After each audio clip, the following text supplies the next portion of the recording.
说，你到底是干什么的？我是干什么的并不重要，我就问你，多少钱你才能放了他？口气不小嘛！哎，你真想赎他呀？开价吧。行，你要是真想赎他，给我500两就够了。500两？怎么？没钱是吧？没钱那就少扮英雄救美。你这种人，老娘我见多了。让开，让开！哎，别妨碍我们选花魁。哎，我告诉你啊，我们莲香呢是又年轻又漂亮，一旦选上了花魁呀，这身价一定倍增。到时候你想赎她的话，那至少1000两了。走，等一下。怎么了？没钱赎人，能不能换人？换人？什么意思啊？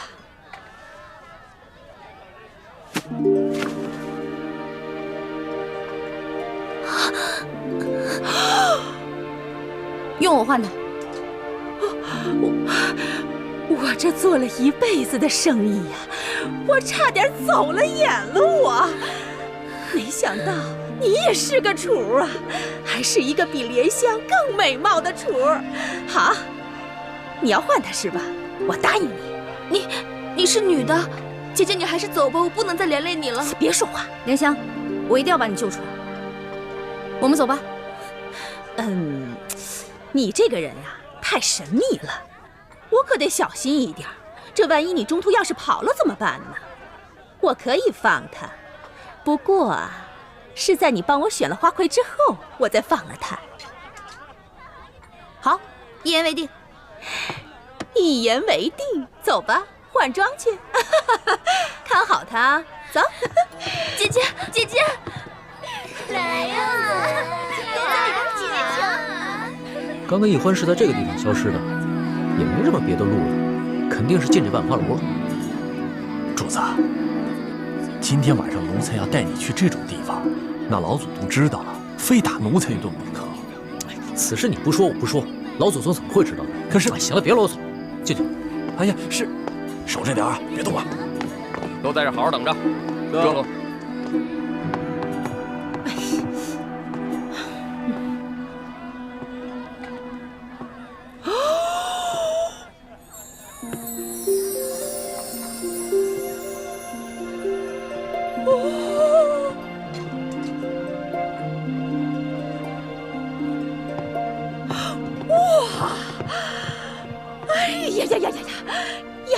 丫头，你真的是仙女下凡呐！啊，这比去年的花魁呀还美上1倍呢！我跟你说，待会儿一定要给妈妈长脸，一定要把12花楼的花魁给我拿下来。但是妈妈，我能不能先把脑袋上这花给摘了？这花太多了，我戴着难受。不行。那个。欢姑娘，只有这身衣服啊，跟这个头饰啊，才最配你嘛！走，其他候选人都到了，就差你了，快点！到你了，就差你了！太沉了，你等会儿。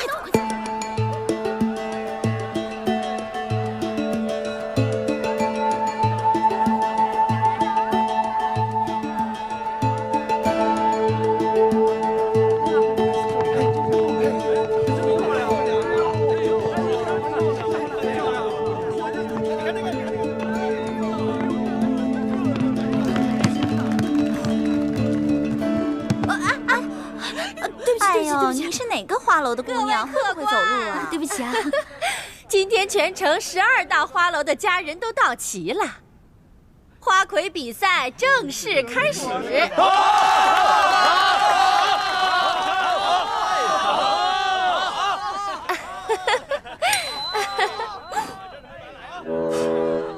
主子，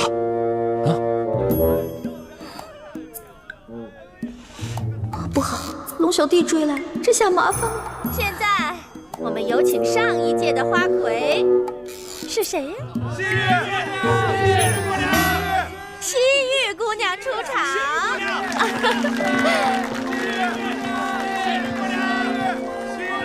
这个丫头真是风不惊人死不休。是啊，不过他这样还真好看。是啊。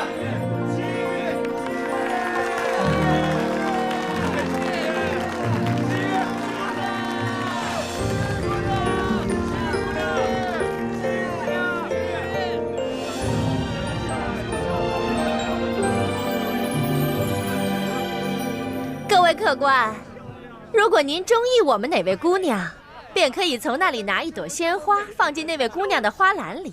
今天鲜花得的最多的那位姑娘，便是我们的花魁候选人。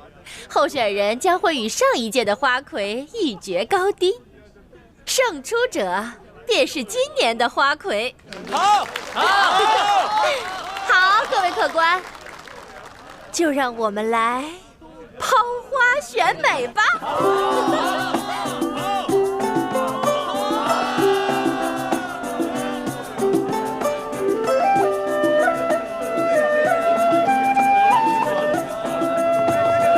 的花，谢谢，谢谢你的花，谢谢，谢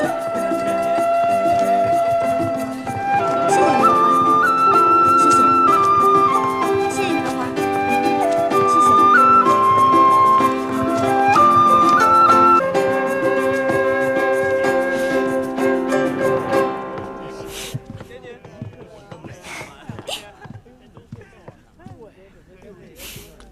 等会儿再跟你算账。多谢这位客官捧场。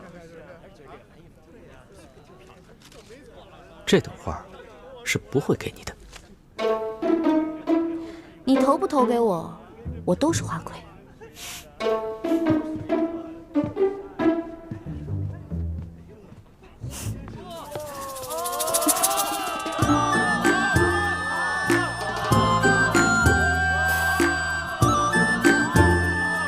好了好了好了，各位客官，经过激烈的抛花选美，结果是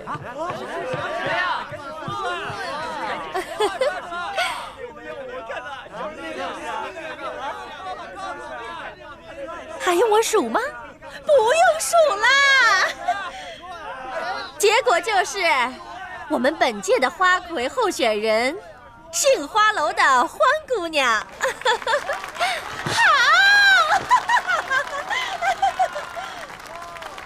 现在由上一届的花魁西域姑娘与本届的候选人欢姑娘进行歌舞比试，谁得的鲜花最多，谁就是本届万花楼的花魁。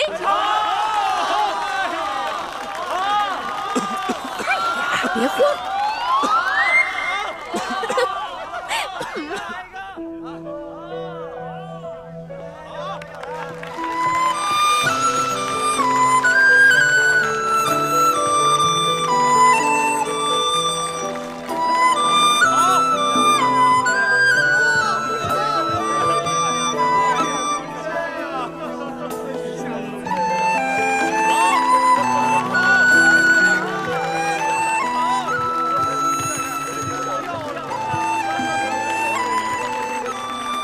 这位客官，可否借一下你的宝剑？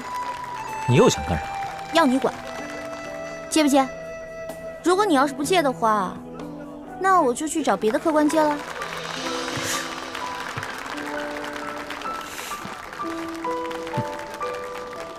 这，多谢客官。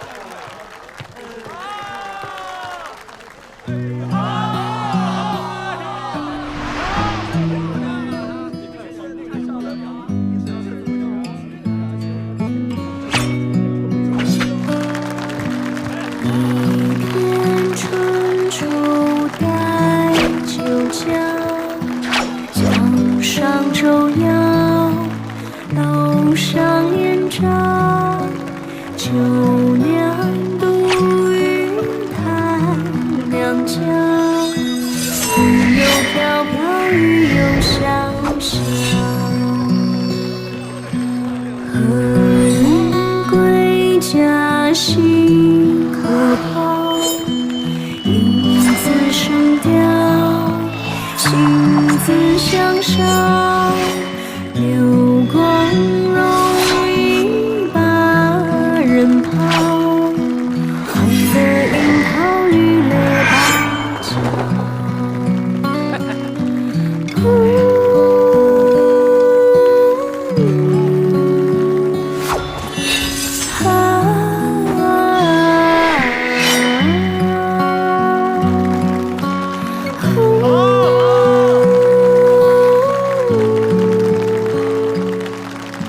红的樱桃，绿了芭蕉。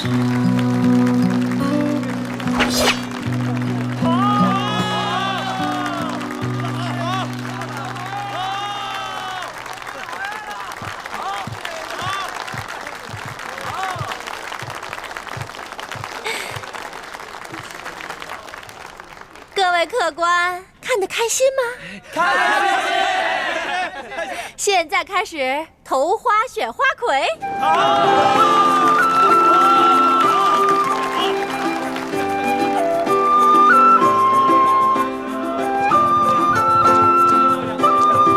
也别着急，一个一个来。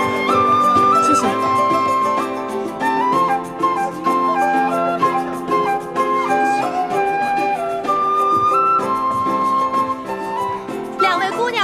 的花一样多，按规矩呀，2位都是今年的花魁。我宣布，今年的花魁是欢姑娘和心玉姑娘。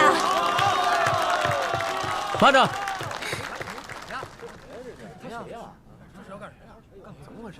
我这儿还有一朵花没投呢。这人是谁？难道我给西域姑娘多数花作弊被他看出来了？嘿，你这人怎么这样？刚刚你怎么不投啊？刚才人那么多，现在投也来得及啊。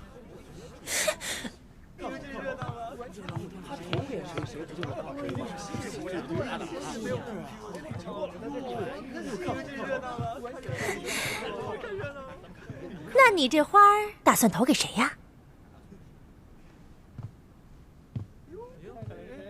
花儿，你今天真的很美。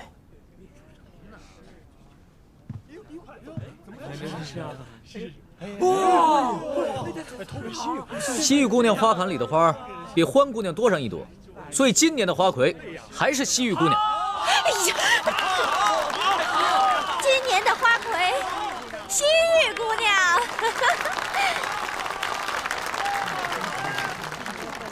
错。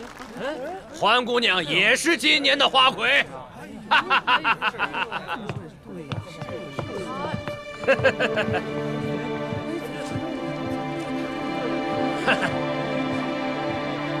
我这儿也有一朵花没投，他们现在2个人的红花都一样，所以2个人都是今年的花魁。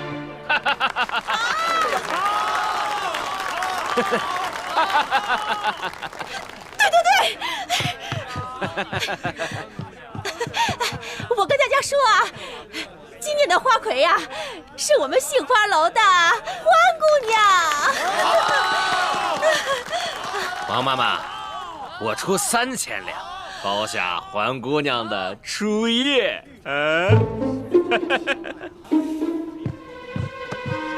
可以啊，贾老板，不过你得先把钱给我。应该的，应该的。贾老板更有钱的嘛。那是自然，我爹是直隶首富。把蓝香给我放了。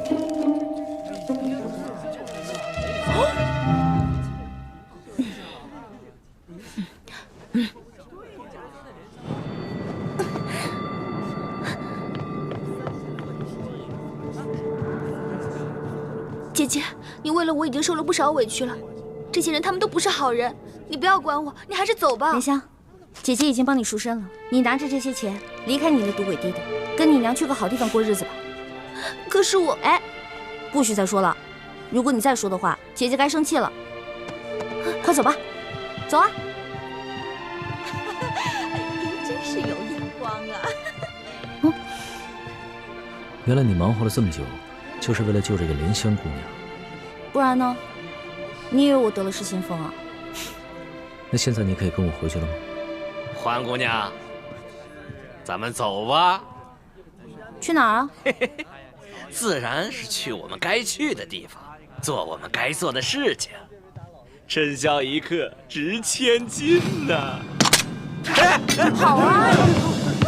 别过来！别过来！欢姑娘，你这是干什么呀？贾老板，您可真是贵人多忘事啊！之前在您的赌坊，我就赢了您100两银子，今天又让您破费了3000两，真是不好意思啊！原来大闹我赌坊的那个臭小子，竟然是你这个丫头！我是女人，照样可以要你的命！都别过来！再过来我就杀了他！都别过来！别过来！走！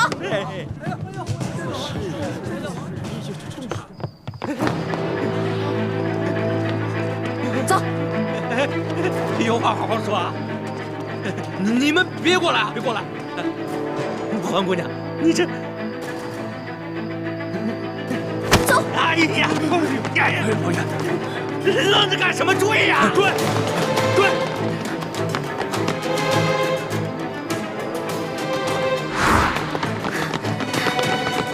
站住！追！站住！站住！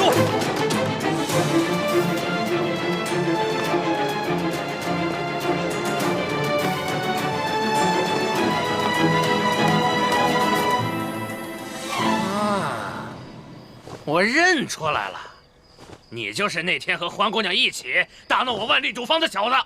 臭小子，赶紧把欢姑娘给我交出来，否则我要你的命！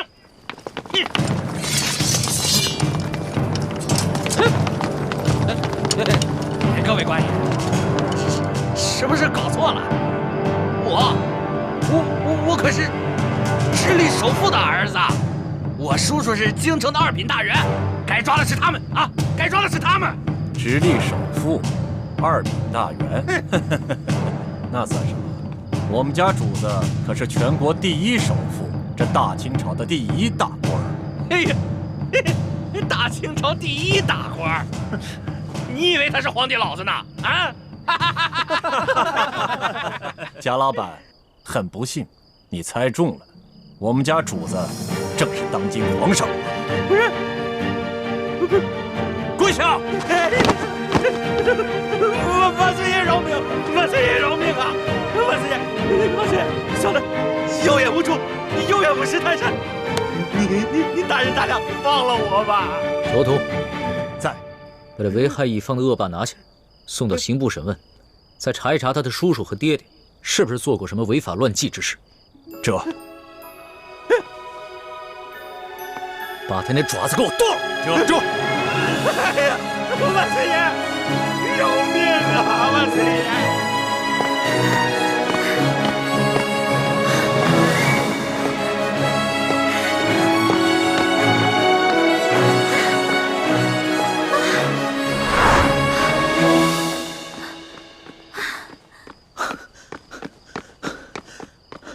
老大，别再跑了！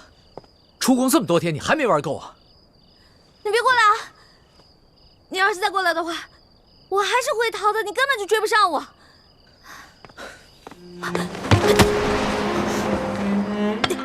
老大，龙小弟，别再跟着我了，赶紧跟索大人回宫吧，外面不比宫里安全。老大，你真的舍得离我而去，从此再也不见我了吗？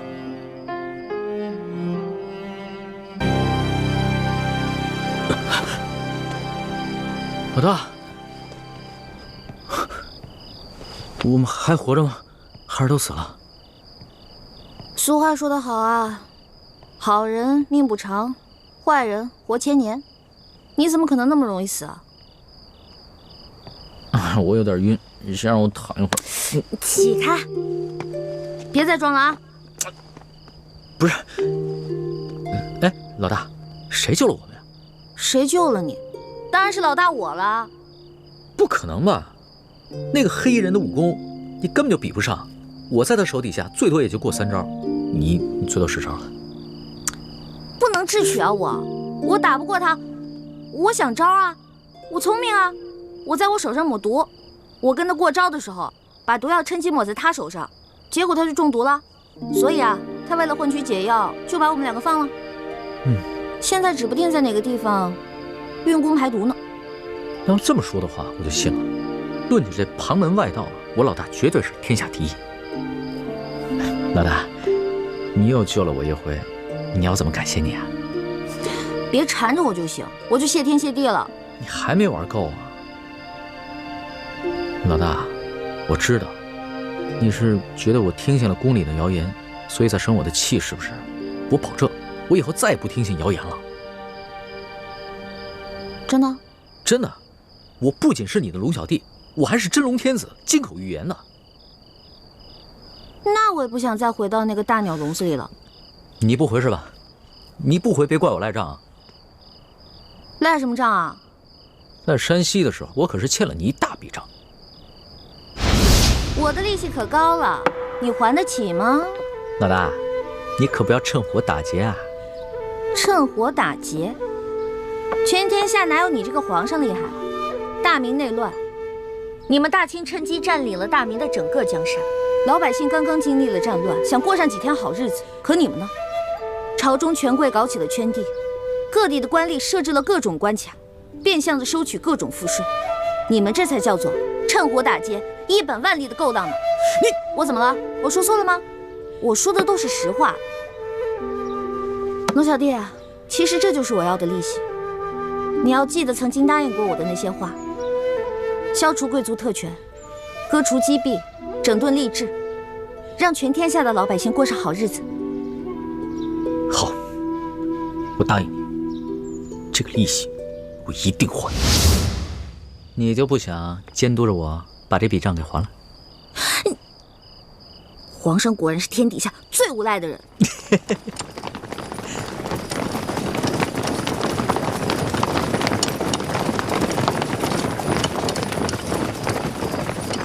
皇上，奴才恭请皇上回宫。老大，你要是现在不跟我回去的话，那我就在外边待着了。你去哪儿，我就去哪儿。算你狠！起驾，回宫。这。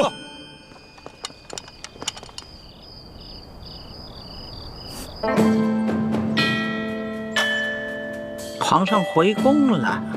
回太皇太后，皇上啊是昨儿夜里回来的。哦，你这个李大总管的差事当的是越发的好了。太皇太后，不知奴才做错了什么事，还请太皇太后明示。如今这皇上迷着李易欢迷成这个样子，你竟是守口如瓶，一字不吭啊！太皇太后恕罪，皇上其实早就知道奴才是太皇太后派在他身边的眼线，所以有很多事情都不让奴才知道。你用不着拿皇上来当挡箭牌。其实呢，哀家早就告诉过你，皇上的大小事情你要第一时间禀告哀家。可是你是怎么做的啊？你这眼里头还有我这太皇太后吗？太皇太后息怒，您可是冤枉死奴才了。奴才没有办好差事，任凭太皇太后责罚。可是奴才对太皇太后那是一片忠心呐。行了，起来吧。谢太皇太后。也是啊，你夹在哀家和皇上的中间，有些差呀你也不好办。皇上啊，他是越来越不像话了。为了一个来历不明的野丫头，九五之尊不顾，安危体面全然不顾。你说怎么这么随根儿啊？你听好了啊，这宫中哀家绝不允许再出现一个董鄂妃。这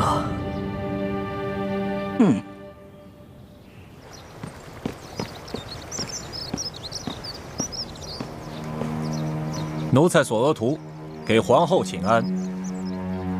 听说昨晚紫禁城所有的宫门大开，皇上大摇大摆的接着出走的李易欢回宫了。皇上就是要这样大张旗鼓地告诉我们，他相信李易欢，宠着李易欢，然后让我们所有人都闭嘴。哼！当年唐玄宗为了迎回杨玉环，也是这般深更半夜大开宫门，毫不顾忌朝野非议。可结果呢？难道皇上想学唐玄宗吗？这唐玄宗有安禄山，可咱们如今大清也有吴三桂啊。难道皇上都忘了这些前车之鉴了？皇上本来少年英明，可是竟然被李易欢这个丫头迷得失去了本性。都怪我当初考虑不周啊！本来以为她可以帮助我斗倒鳌拜，所以帮着这丫头讨好皇上。没想到现在是养虎为患了。提到鳌拜，本宫倒突然想起了，他的疯病可有好转？没有，我昨天刚去探视过他，还是疯疯癫癫的老样子，连我都不认识了。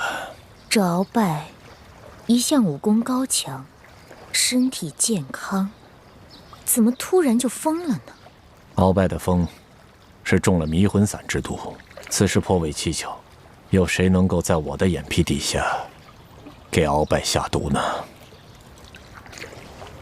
这毒疯鳌拜的人，会不会就是李太医？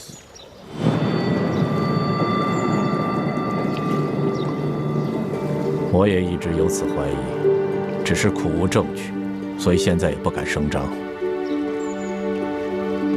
我派了最得力的人去追查他和李易欢的真实来历，可是现在还没有什么眉目。这鳌拜已经被皇上圈禁了大半年了，他的党羽也被皇上清除的差不多了，所以就算是他现在清醒过来，对我们赫舍李氏一族也形成不了什么威胁了。所以我现在敬访良医，尽快的把鳌拜治清醒过来。如此甚好。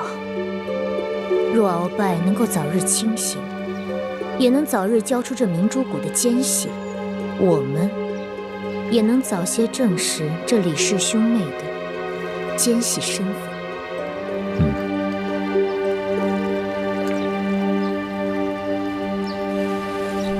这易欢简直是胡闹，也不跟我们商量一下就擅自撤离，这岂不是叫康熙索额图更加疑心了吗？义父，其实易欢此次离宫出走，事先和我商量过的。他是想刺激康熙，让康熙不要怀疑他，相信他。如今康熙好不容易把他找回去，越发珍惜他了。易欢的良苦用心，总算是没有白费。易欢居然有这样的心机了，这孩子以前可不是这么会算计的。也许他在宫中待了这大半年，让他成长了不少啊。眼下清廷跟吴三桂还没有正式的翻脸，就算他们真的开战，我们也需要大量的军情。其实一直以来，我们都想要在清廷里安插自己的眼线，可经过这么多年的努力，都未能进入核心。这一次，你跟易欢阴差阳错的就潜伏在康熙的身边，这真是我们的意外之喜啊，也是天不亡我大明的征兆。所以你们必须要排除万难，继续潜伏在紫禁城内。我明白，我定会忍辱负重完成任务，不负各位师长所望。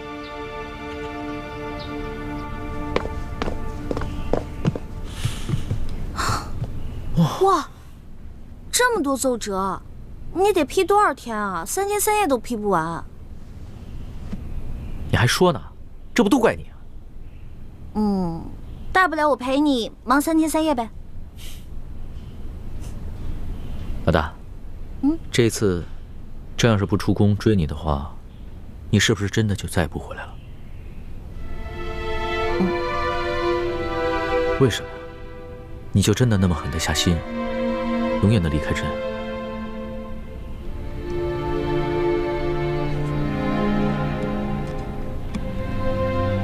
老大，你从前都是古灵精怪、叽叽喳喳的，突然之间变得这么心事重重、沉默寡言，说实话，真的心里有些不安了。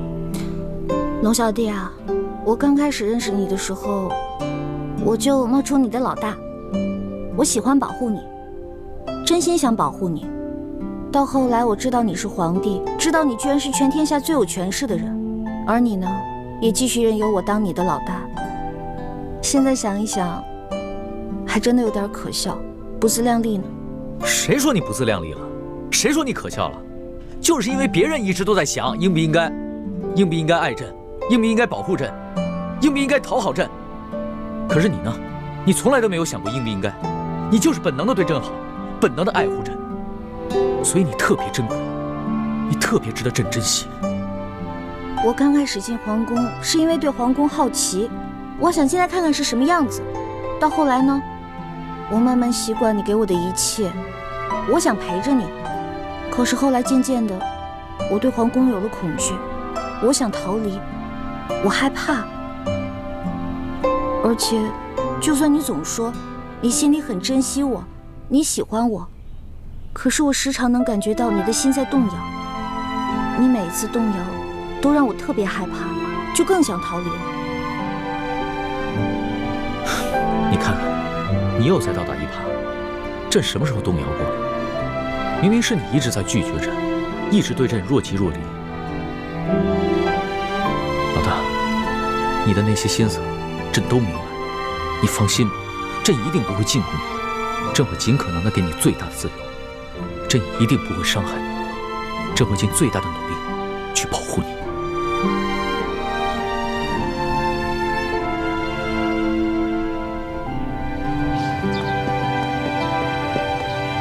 石树姑娘，你不是都已经走了吗？你还回来干什么呀？叔父，对不起啊。我也不知道怎么了。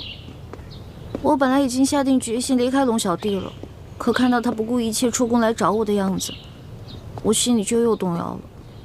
哎，你们这些年轻人啊，真是拿你们没办法。看来我得抓紧时间，找个风水先生，给自己先挑一块好点的墓地，把自己的后事料理好算了。哎，叔父，不过您放心，我跟朱哥哥绝对不会连累您的。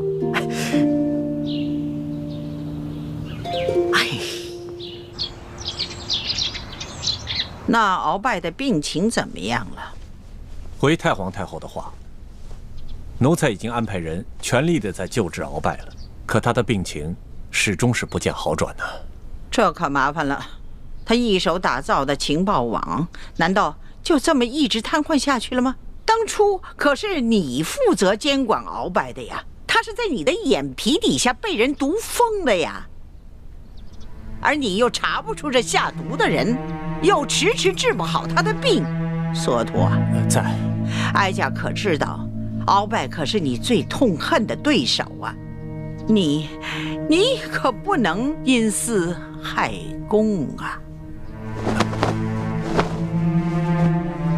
太皇太后，您真的是冤枉奴才了。奴才虽然和鳌拜一直有些不和，可绝对不会因私害公，公报私仇啊。这其实毒害鳌拜之人，奴才一直有一个怀疑的对象，可因为苦无证据，所以不敢说出来。哀家信你，你但说无妨。多谢太皇太后。其实奴才监管鳌拜府邸的时候，这李太医却可以凭着皇上的密诏，自由地进出鳌拜府邸。如此大事，你为什么一直隐瞒着不报？太皇太后，这皇上一直对李氏兄妹宠信有加，奴才手里没有真凭实据，岂敢胡言乱说呀？再说了，这李太医拿着皇上的密诏，皇上会不会在暗中对他有所交代？奴才也把握不住，所以就糊涂啊！皇上即使是有此念头，也是在鳌拜交出情报网之后啊，他岂能如此沉不住气呀？对，是奴才一时糊涂了。传言说李氏兄妹是反清联盟的奸细。鳌拜要是真的是被李太医毒疯的，那他兄妹二人的身份就更可疑了。索图啊，奴才在。你一定要继续的想办法，全力的医治好鳌拜。奴才谨遵太皇太后懿旨。起来吧。这。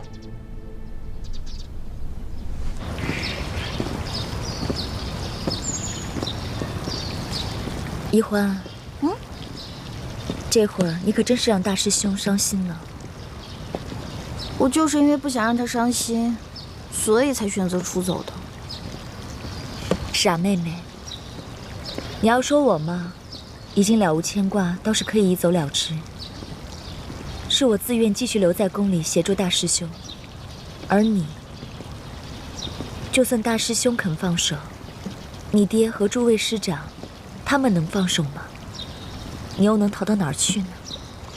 雪姐姐，别老提这些让我心烦的事儿了。啊，我想明白了，反正我也改变不了什么。与其愁白了头发，不如好吃好喝的过好以后的每一天呢。真是羡慕你这个性子，天大的事情都能一笑了之。哎呀，雪姐姐，如果你一直留在皇宫的话，那皇上会不会对你……放心吧，康熙虽然表面恕了我的罪，但他对我还是有戒心的。看来以后不会再要动临幸我的念头，这样挺好，我也不用再费尽心思去应付他了。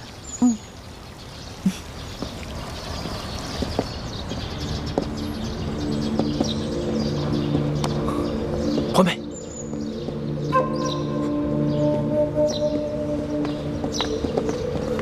朱哥哥，什么事儿啊？今天，太医院的王太医被太皇太后叫了过去。回来以后，我问他有什么事情，他一直支支吾吾不肯明说，我便留了个心眼。后来我发现，他煎了一剂药，从药渣的成分来看，应该是治疗失心疯的方子。失心疯？太皇太后不会得了失心疯了吧？不可能啊，她明明好好的呀。难道这个药是给鳌拜煎的？还是倾城的心思缜密。当时我也有此疑心，就悄悄去找了李公公，果然不出我所料。李公公说，太皇太后正在命索额图悄悄医治鳌拜。太皇太后想要医治好鳌拜，应该就是为了要对付你们两个。这只是原因之一。鳌拜发疯以后，他所掌控的情报网络一直处于瘫痪状态。康熙想尽了办法，也无从下手。但是，一旦太皇太后治好了鳌拜的失心疯，那么鳌拜就只能乖乖地交出他所掌控的情报网络。朱哥哥、雪姐姐，咱们也别太过于担心，这个迷魂散之毒很难解的，即使解了，中毒之人的神智也不可能完全恢复正常的。再说，我们之前不是一直怀疑是索额图毒疯鳌拜的吗？那索额图肯定不会医好鳌拜的。现在也只能这么希望了，否则一旦治好鳌拜的失心疯，我们的身份就都暴露了。不如我们想个办法除掉鳌拜。来不及了，太皇太后已经加强了对鳌拜的保护。如果我们在这个时候动手，不仅很难得手，还容易暴露自己。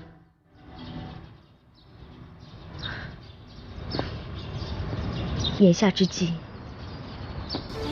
也只有依靠李公公，让他盯着太皇太后和索额图那边的动静，一旦发现情形不对，咱们马上撤离。现在也只能这么应付了。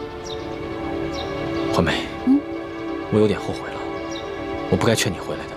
我这不是担心你跟雪姐姐吗？我肯定会回来的。你真的只担心我们吗？只怕你是放不下另外一个人吧？大师兄，小师妹一定是担心我们两个的。眼下形势很复杂，我们应该放下一切杂念，一切以大业为重啊！此处不宜久留，我们还是分开吧。走。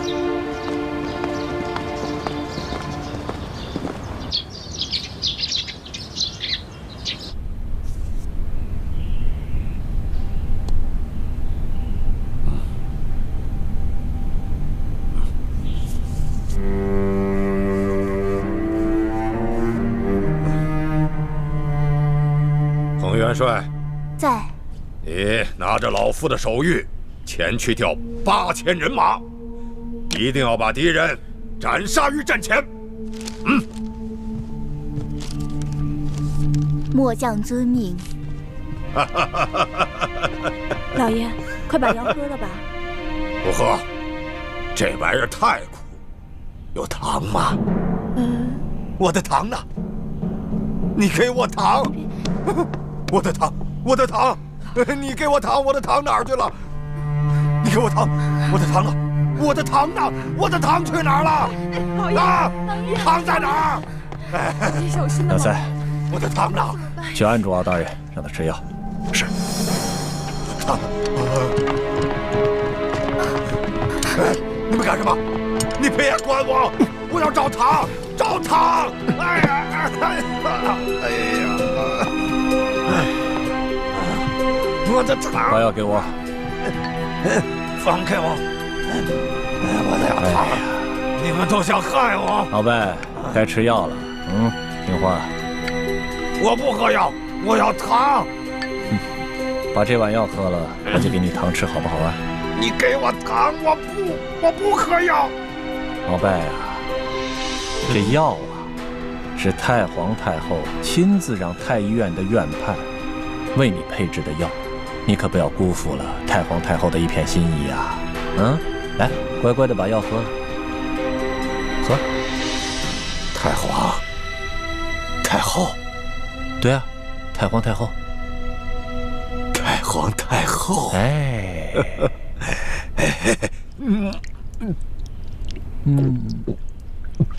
哎，不错啊，姨父，看来治疗这段时间还是略有起色啊。希望如此吧。好了，把它放了。这，老伯，你往上看，我赏你颗糖吃。糖。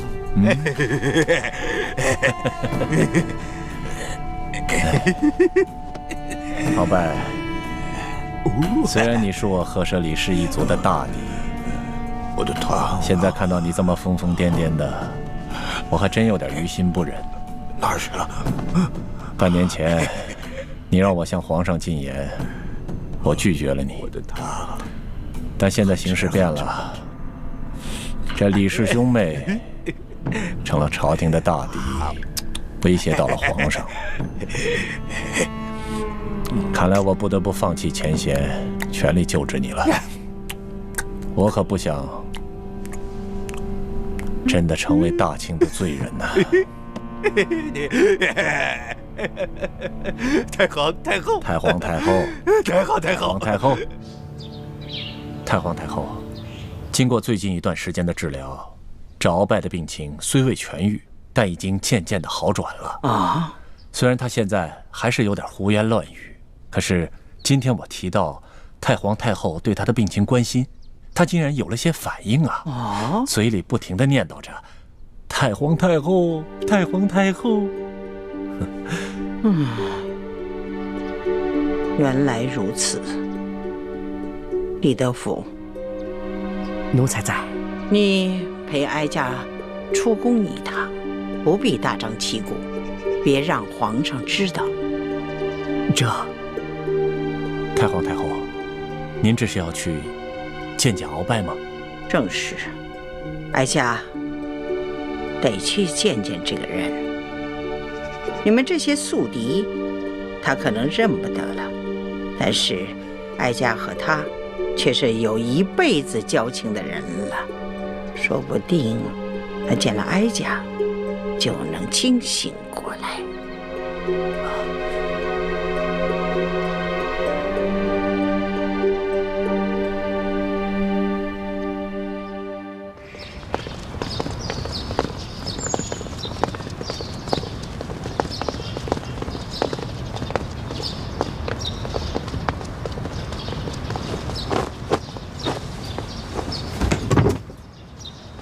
奴才索额图给太皇太后请安了。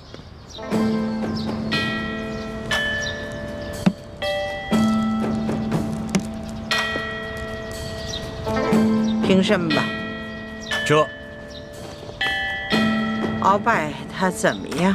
鳌拜还是老样子，疯疯癫癫的。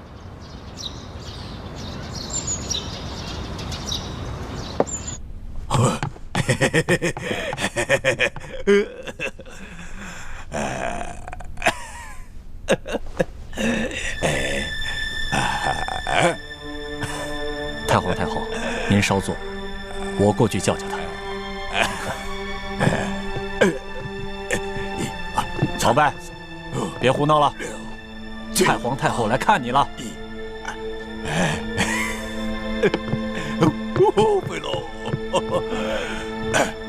看来这鳌拜还真疯了，连哀家都不认得了。是啊，太皇太后，他现在啊不光疯了，连药都不吃了。李德福啊，你服侍他，让他把这碗药喝下去。这。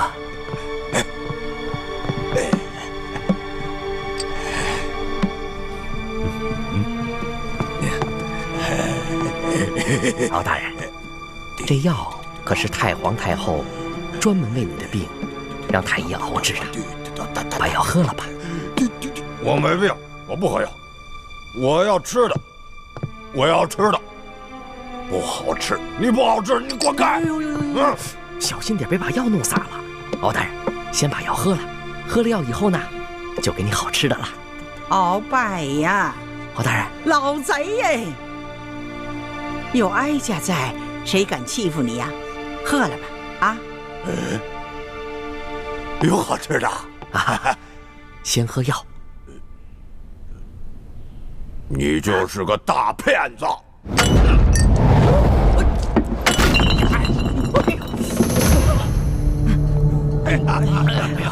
哎呀，大骗子！这要不要紧呢？太皇太后，不要紧不要紧，没事没事。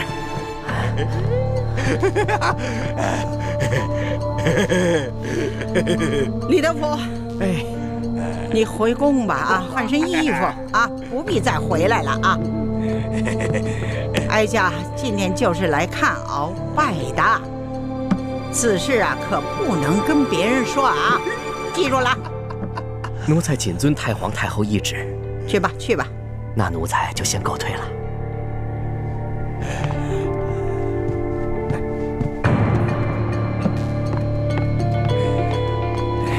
那太医熬的药还有富裕的吗？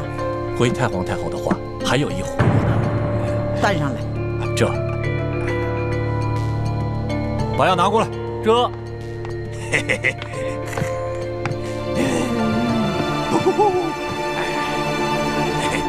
撤。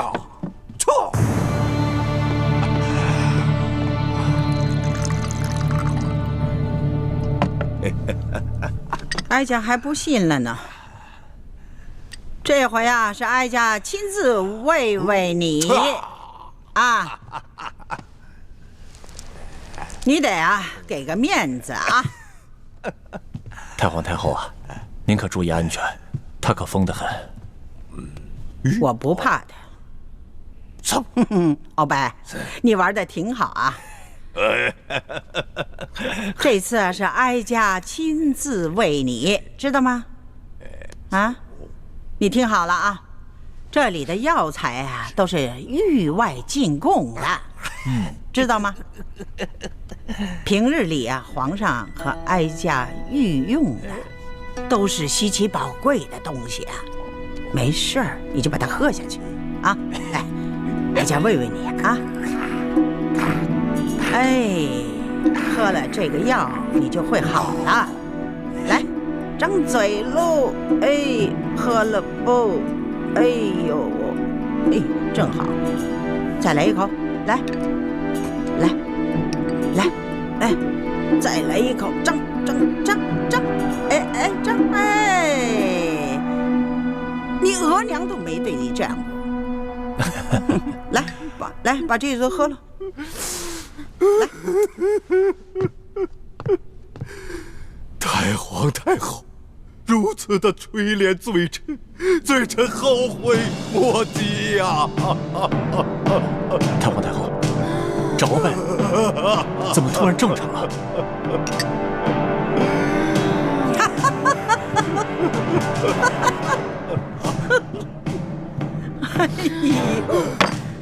哎呀，老贼呀，原来你是装疯啊！啊，你挺能演的，像个戏子，接着演呢。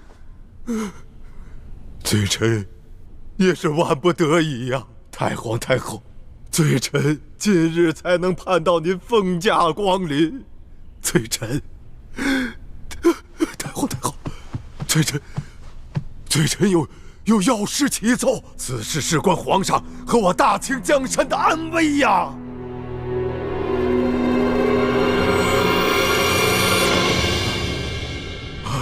什么？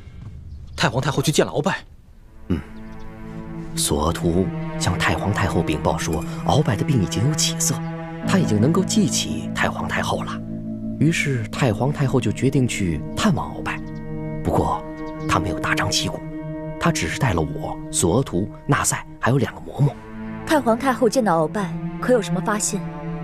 太皇太后见到鳌拜，让我给他喂药。鳌拜突然间一碗药，哗，泼了我一身一脸。然后太皇太后就让我回去换衣服。后面发生什么事情，我就不知道了。鳌拜拿药泼了你一身啊！鳌拜拿药泼了你一身，如果他只是疯病发作，倒也罢了。可如果他是故意而为，那这件事情可就大大不妙了啊！那就是说明鳌拜的疯病很有可能已经好了，他是在继续装疯，故意支开你，是要向太皇太后单独密奏。我有一种不祥的预感啊！说不定我们都被鳌拜给骗了，他其实根本就没有疯。当初我们始终查不到究竟是谁下的毒，其实我们忽略了一个可能性，这个毒很可能是鳌拜自己下的，而且分量很轻，又事先安排了身边的亲信，在事后给他服下解药，他自己则继续装疯，瞒过了我们所有人。那，你这么一说，我好像也有点怀疑了。那鳌拜既然能够制出大补丸之毒，这说明他对毒药是有一定了解的。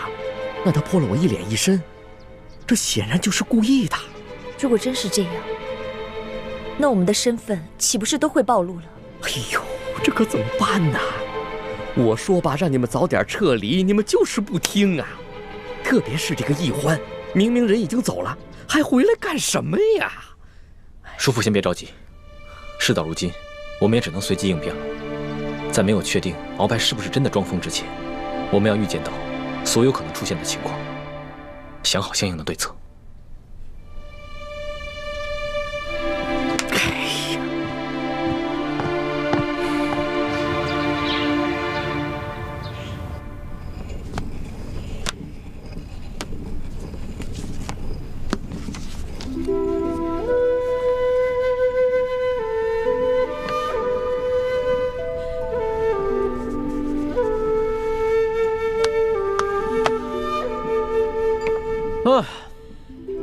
哎呀，终于批完了，这个真累的呀。龙小弟辛苦了，要不要我给你持家？好啊，来。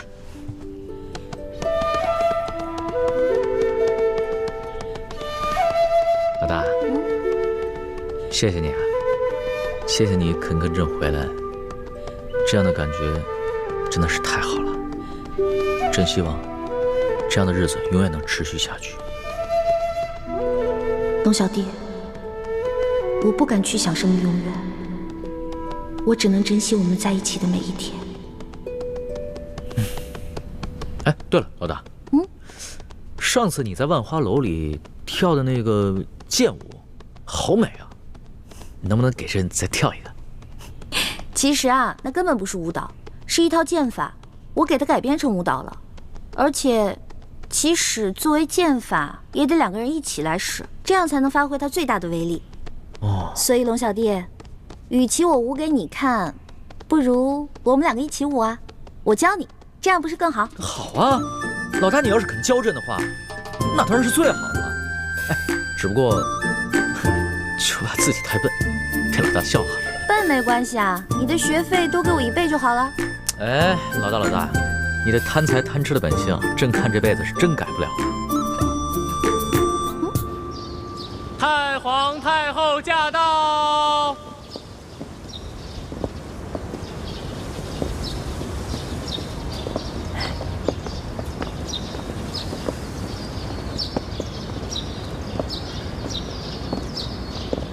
太皇太后，您吉祥。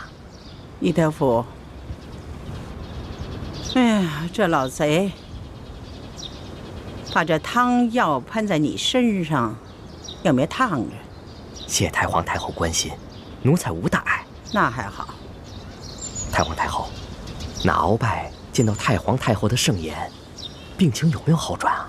还那样，你先下去吧。这。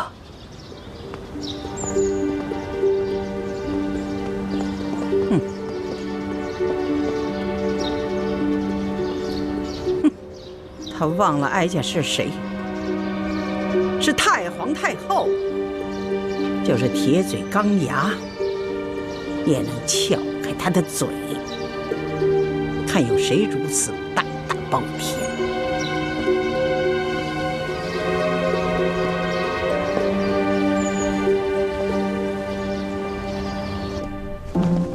转个身，再打个花，对，刺出去，对对对。转身，转身，肩到这儿，上步，上步，转圈打一个花。上步，哎，对，反，转身，嘿，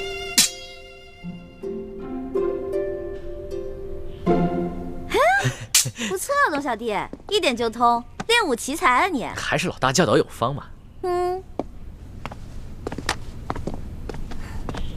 皇上。太皇太后，请您过去一见。哎，肯定是因为你这次出宫的事情。啊。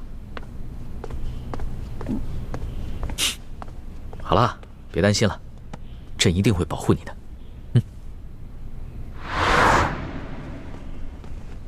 皇上吉祥。皇祖母吉祥，孙儿给您请安了。奴才李德福给太皇太后请安。都起来吧。谢太皇太后。李德福，奴才在。哀家家乡蒙古王爷给哀家捎来了一封家信，哀家要跟皇上聊聊家常，你们都各自下去吧。这。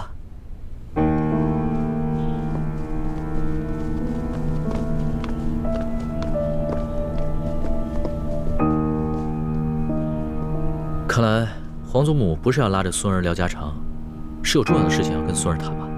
是啊，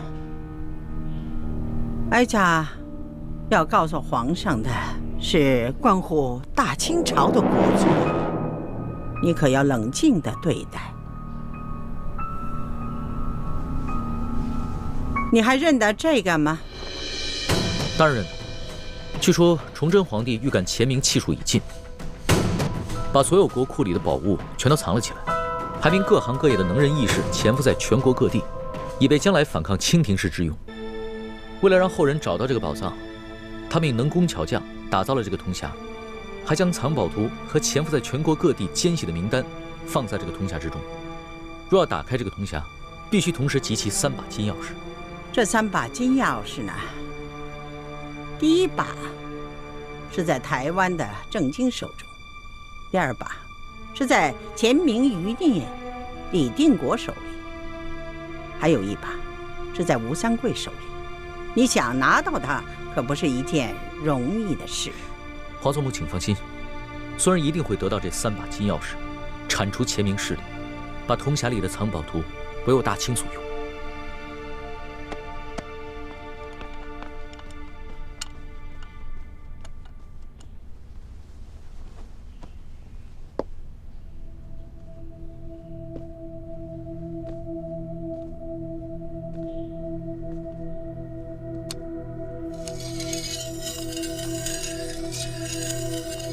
这是你皇爷爷用过的宝剑，这剑不错呀，是一把好剑。皇祖母，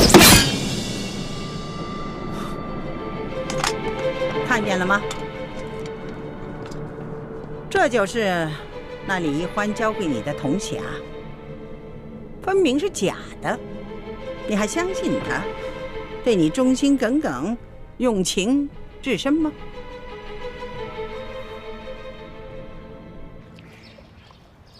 真没想到，鳌拜这个老狐狸，居然能够如此的隐忍。那他有没有在太皇太后面前说你的不是？没有。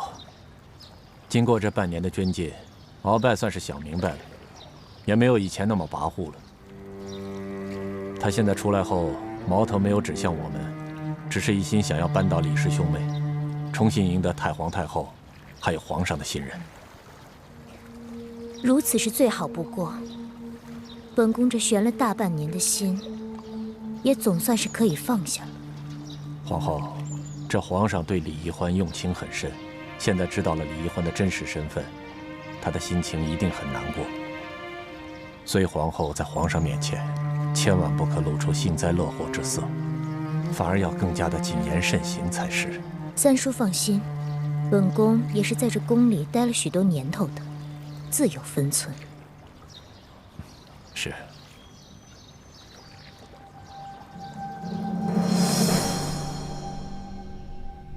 皇祖母，可能这期间另有隐情，也许易欢他自己也不知情。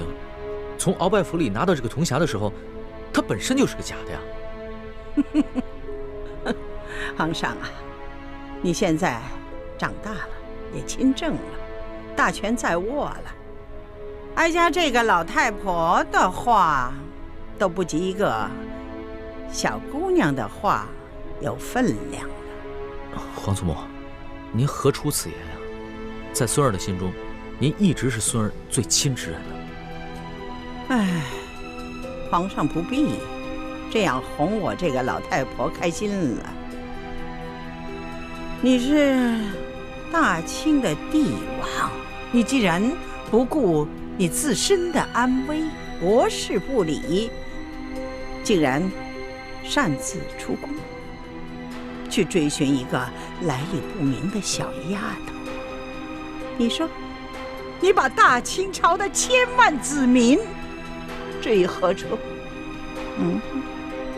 你把咱们老祖宗努尔哈赤建立的大清朝置于何处？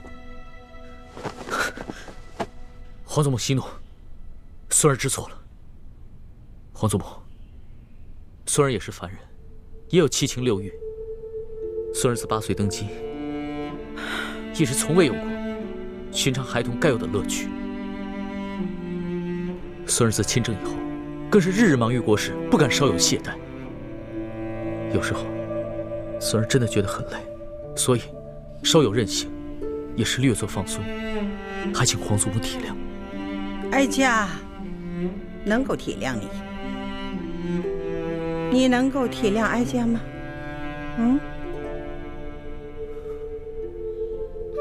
你父皇临终托孤的情景，时时想起，都历历在目。唉，母子一场啊，生离死别呀，那种痛苦，哀家是无人可说，无处可诉。因为哀家那时候竟没有时间去悲哀，去哭泣，只有想着急于把你扶上龙椅，保护好你。皇祖母，不能让祖宗留下来的大清朝让旁人占据。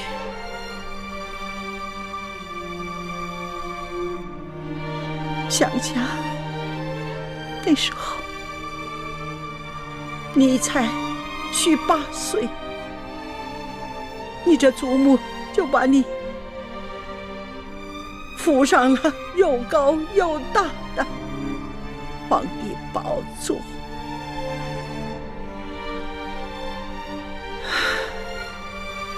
把这千军万军的重担压在你那么小小的肩上。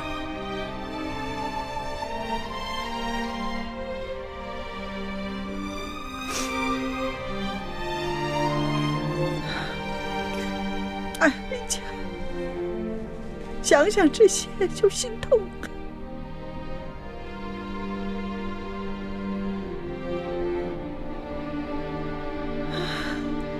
这怪谁呢？怪你的皇爷爷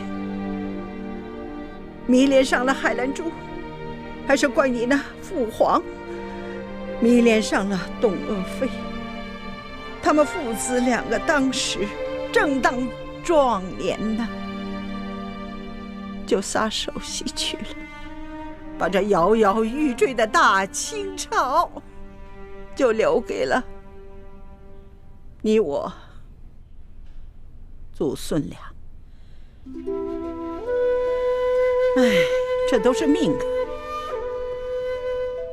想想那褒姒，至于周幽王；那西施，至于吴王；那赵飞燕，又至于汉成帝；杨玉环呢，又至于唐玄宗。这历史上为了女色而误了国的帝王还少吗？皇祖母，孙儿，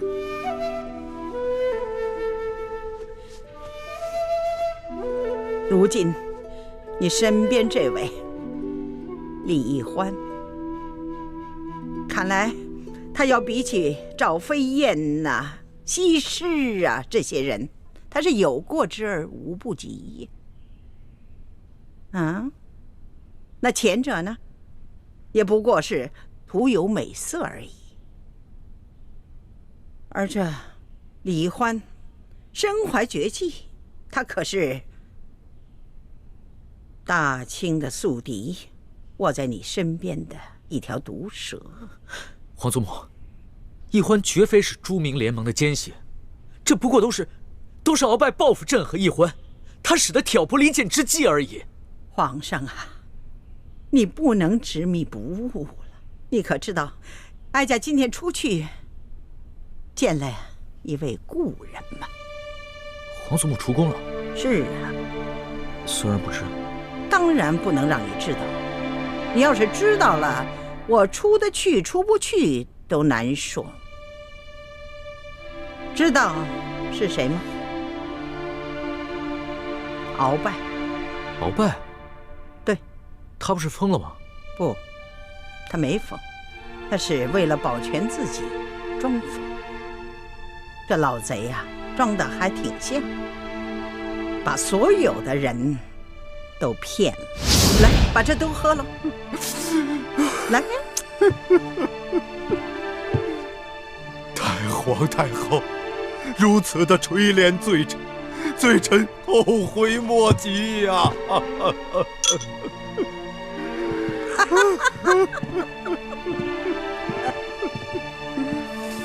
哎呀，老贼呀，原来你是装疯啊！太后，罪臣有要事启奏，此事事关皇上和我大清江山的安危呀！这个老匹夫，之前就擅权专政，现在又装疯骗朕，还敢挑拨离间，诬陷朕的知己，这样追治他的欺君之罪，诛他九族！哎呀，你是皇上，皇上嘛，就只有臣子，何有知己呀？皇祖母，哎呀，今天说起这李易欢是反清的余孽，你怎么就沉不住气了？哎呀，怪不得这鳌拜呢装疯卖傻的隐瞒秘密，要不是遇到哀家，他不会说出这么许多的事情来。他知道皇上不信他，皇上要是知道了，是不是要杀他的头啊？会累及他的九族。皇祖母，鳌拜的话不能信。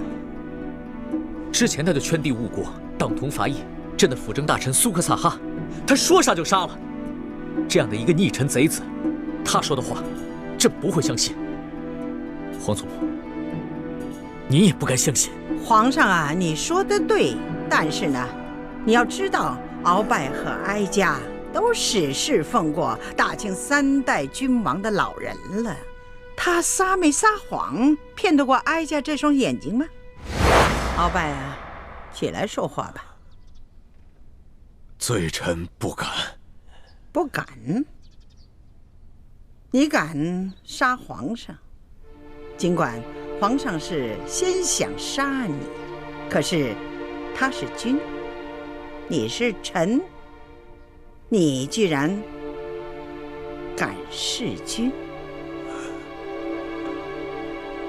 那是罪臣是猪油蒙了心呐，请太皇太后恕罪。好了，这本老账呢就翻过去了，还是坐下来说话吧。谢太皇太后。坐下吧。有何事想禀报哀家呀？太皇太后，只要您老人家能让皇上保罪臣不死，并且不累及罪臣的族人，罪臣就把所得的所有情报都上呈给朝廷，由太皇太后和皇上来决断。鳌拜呀，你可是曾经救过太宗皇帝的人呢。那顺治皇帝铲除多尔衮的时候，你也是立下汗马功劳之人的，你对大清是有恩之人呐。皇上怎么可能要你的命呢？如果你不是执迷不悟的话，何至于到这个田地呀？你想起你呀，哀家这心里头好痛啊！这一切都是罪臣糊涂啊！罪臣求见皇上，虽然年少，却有经世治国之才。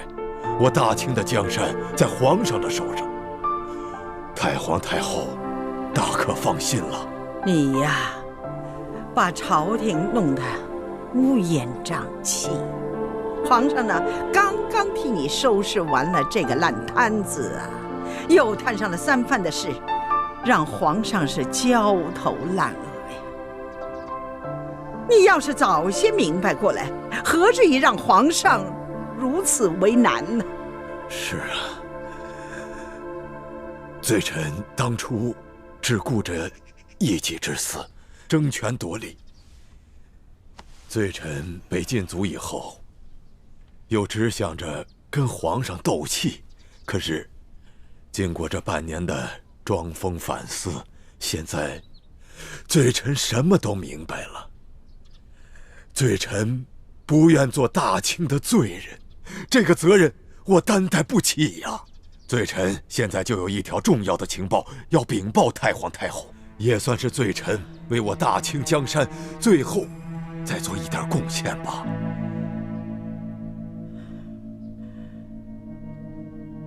你说吧。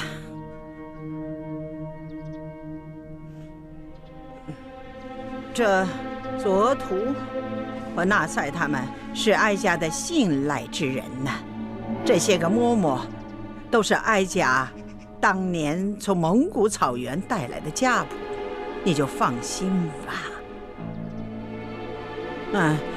今天这个事呢就不能透露出去，否则的话，哀家就拿你们试问。这接着说吧。太皇太后，您老人家可听说过明珠谷？当然，那是一个反清联盟的基地，那些一心向往光复朱明王朝的乱党，全部隐藏在这里。多年前，罪臣就让眼线潜入明珠谷，以便能够掌握明珠谷的动向。当时罪臣只是为了和索尼、苏克萨哈等人争权夺利，一直将所得到的密报都隐匿不报，希望着有一天能够独揽大权，再建大功。你糊涂啊你！太皇太后息怒。好在这明珠谷尚未成气候，对我大清的江山还构不成什么威胁。不过这明珠谷的密探现在已经潜入了紫禁城，这些个密探不仅年轻，而且那武功是深不可测，并且个个是精通奇门暗器、巫医独蛊之术。最为重要的是，他们就在皇上的身边，而且皇上却对他们十分的倚重。你隐匿明珠谷的情报是有情可原的，可是这些毒蛇都隐藏在皇上身边了，你为何不早早的向哀家禀报啊？太皇太后，我的眼线得到这个消息，前来报告罪臣之时，皇上已经把罪臣擒拿，又囚禁在这府上，无法得见太皇太后圣颜。皇上又不肯相信罪臣所言，只把罪臣的举报当作挑拨离间。有几个奸细还要杀了罪臣灭口，罪臣思来想去，只得装疯，这才逃过一劫呀。他们要杀你呀！在太皇太后面前，罪臣不敢有一字谎言呐。不是有索额图负责保护的吗？哦，回太皇太后的话，奴才已经竭尽全力保护好敖大人的安危了。可是皇上另有手谕给了别人，那奴才也没有办法。太皇太后，这件事情也怪不得索大人。这皇上有多恨罪臣，相信太皇太后和罪臣一样明白。那奸细事先给罪臣下了毒，夜里欲行刺罪臣，罪臣武功尽失，不敢应斗，只能装疯，这才骗过了他们一干人等，今日才得以见到太皇太后，将这一切告知啊。你说的这奸细，是否是这太医李建清和这笔墨侍书李欢兄妹？正是他们，而且还不止他们两个，新晋的丽妃娘娘，还有贴身侍奉丽妃娘娘的雪嬷嬷，他们都是明珠谷的人。李建清和李欢根本就不是兄妹。这个李建清的真实身份是南明永历帝的最后一个儿子，他的真名叫朱慈轩。反清联盟的人一直尊他为太子。李建清是前明太子朱慈轩？没错，你亲爱的这个李义欢，她是南明晋王李定国的独生女，她跟朱慈轩是娃娃亲，也被封为太子妃了。他们二人并不是兄妹关系，而是青梅竹马的情人。皇上，该醒醒了吧？你要知道，你父皇在世的时候，也曾派人到明珠谷调查过。当时，他们和郑经互相倚重了。后来，是因为大清出力，国事繁重，所以呢，不得顾及。如今，这些乱党，说不定在那里跟吴三桂串通起来，兴风作浪的可能也是有的。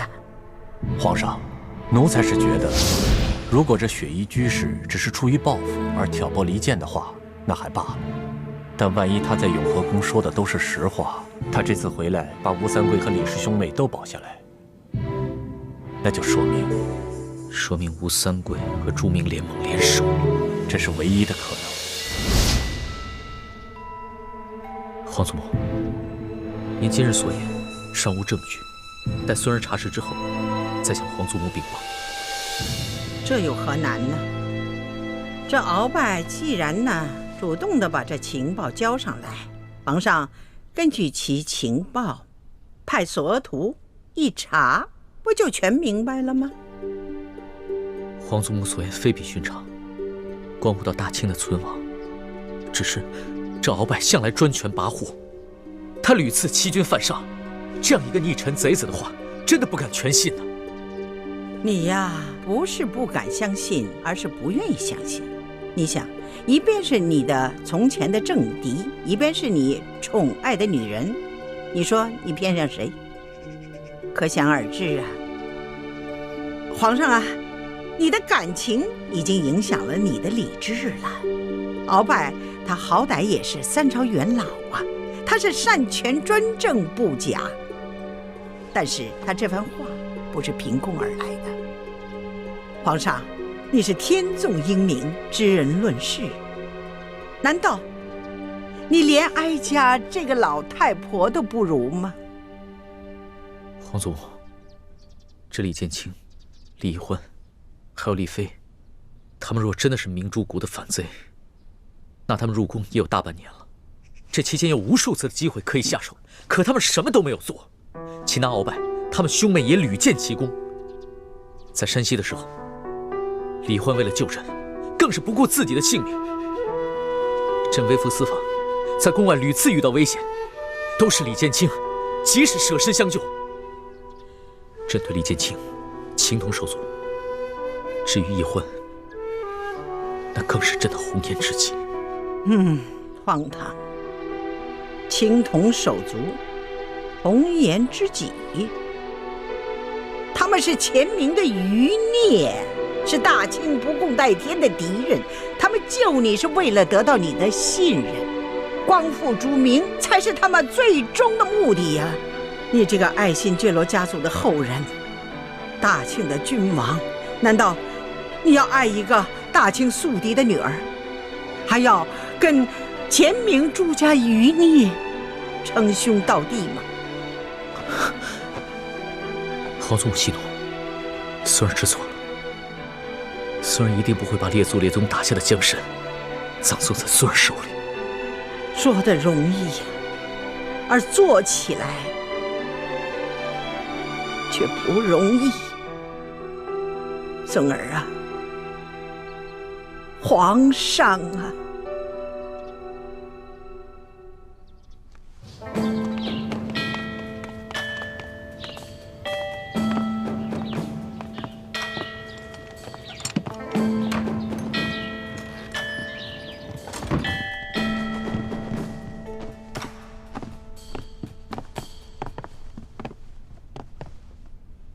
罪臣向皇上请安。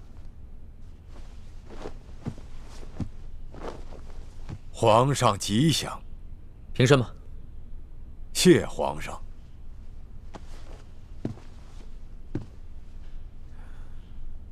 鳌拜，现在可以将你苦心经营多年的情报交给朕了吧？这。